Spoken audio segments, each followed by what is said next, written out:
In this episode, we're going to take some old goose heads and we're going to put new flocking on them. Stay tuned and I'll walk you through it.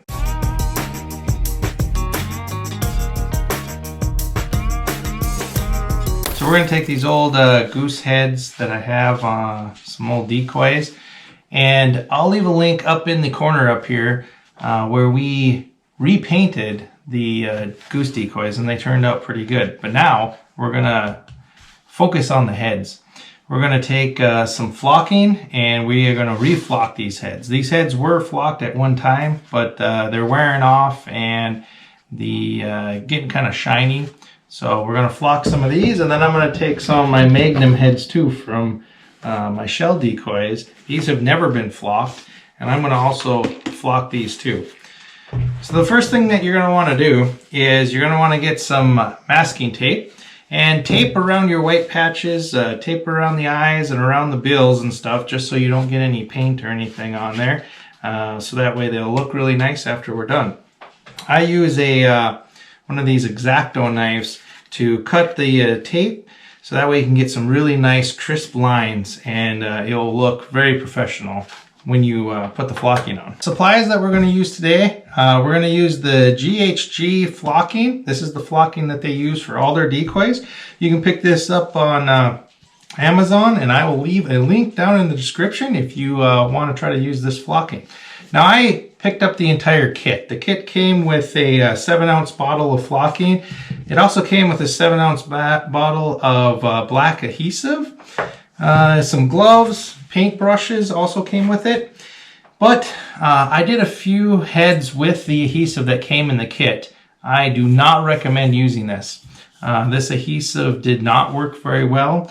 When I applied it to these heads and put the flocking on, I did everything that the instructions said to do.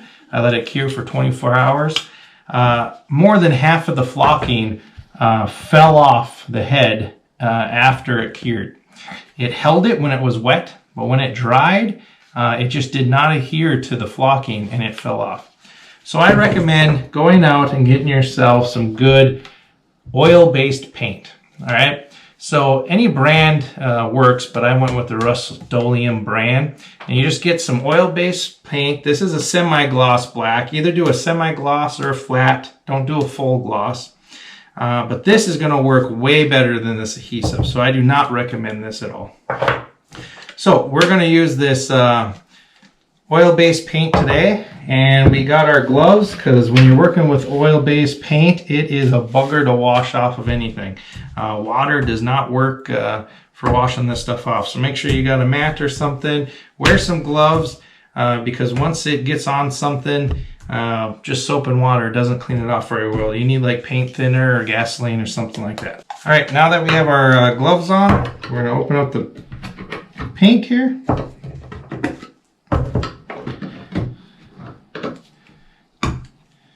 And again, with oil-based paint, you're going to want to make sure that you get it good and mixed up too. The oil can separate from the rest of the paint, so you want to make sure you get a stir stick and mix that up really well.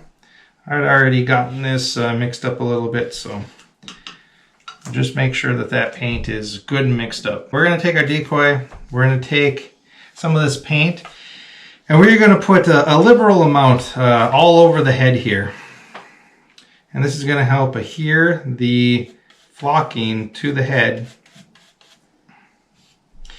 And if you've already had flocked heads, you can just paint right over the old flocking. Just make sure that the decoys are clean. You'll want to make sure it doesn't have any dirt or grime or anything on them. And then if you do wash the heads, make sure that they are completely dry before you start painting on them. Again, with this oil-based paint, if there's any water or wetness on these heads yet, this paint is not going to want to stick very well.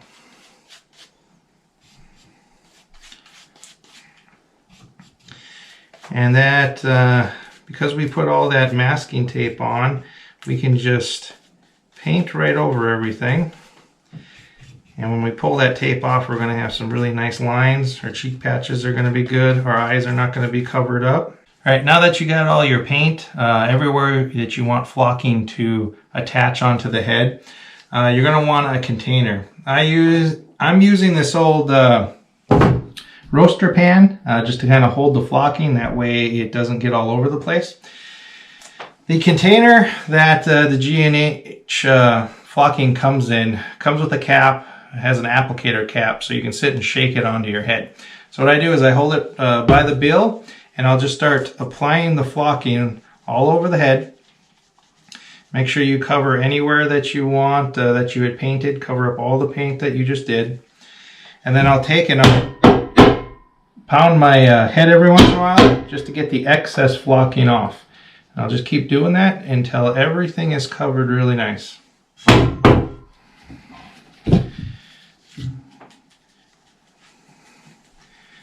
And you might want to come at it from a few different angles just to get the flocking in every little nook and cranny.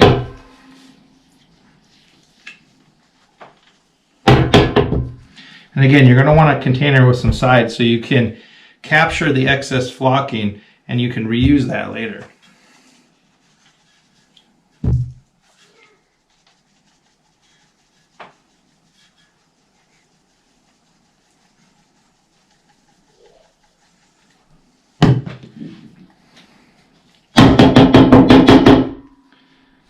This is looking pretty good. I'm going to put just a little bit more on here. You can be pretty liberal with the flocking, like I said. As long as you have a catch pan, you're not wasting anything. So if it doesn't stick onto it and it falls off, you catch it in your pan, you can put it right back in your applicator and use it on another head. So I'll give this a little look over. Looks like we got everything covered really nice. And we're going to set this in a jar and let that dry. You don't want to touch it at all. You want to wait until that paint dries, at least 24 hours. I use mason jars. You could use your decoys and set them up outside and put the heads back on and let them dry that way. But this fits right in a top of a mason jar. So I'll put that in a mason jar and let that dry over.